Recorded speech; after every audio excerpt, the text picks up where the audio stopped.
Hello, my friends. So like I mentioned before, this week we are studying space. And I think it may surprise you to find out just how important light is when we are studying space.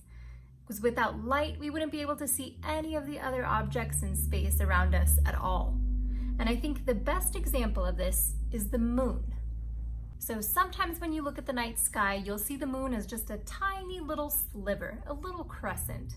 And other nights when you look at the moon, you might see it as a big, bright, full circle. Well, why is that? It's because the moon only reflects the light of the sun. It does not give off any light of its own.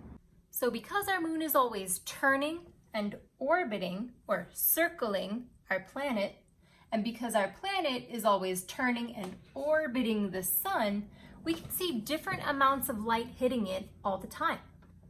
Let me show you exactly what I mean. If you want to follow along at home and try this too, you're going to need a flashlight, a sphere of some kind, maybe some kind of ball, and a dark room.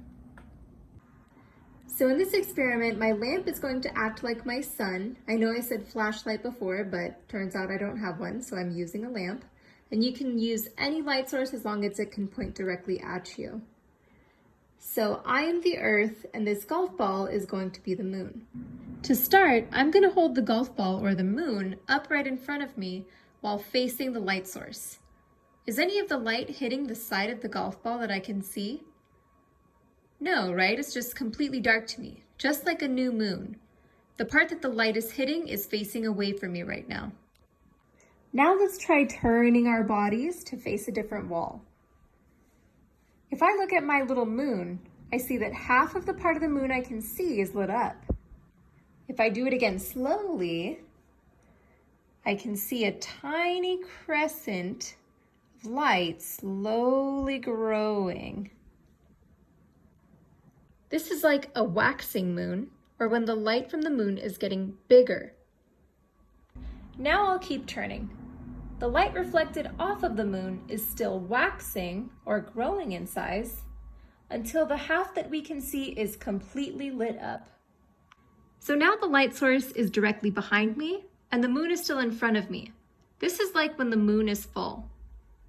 Now let's keep turning.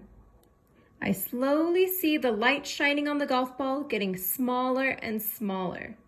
This is like what we call a waning moon. Waning means it's getting smaller.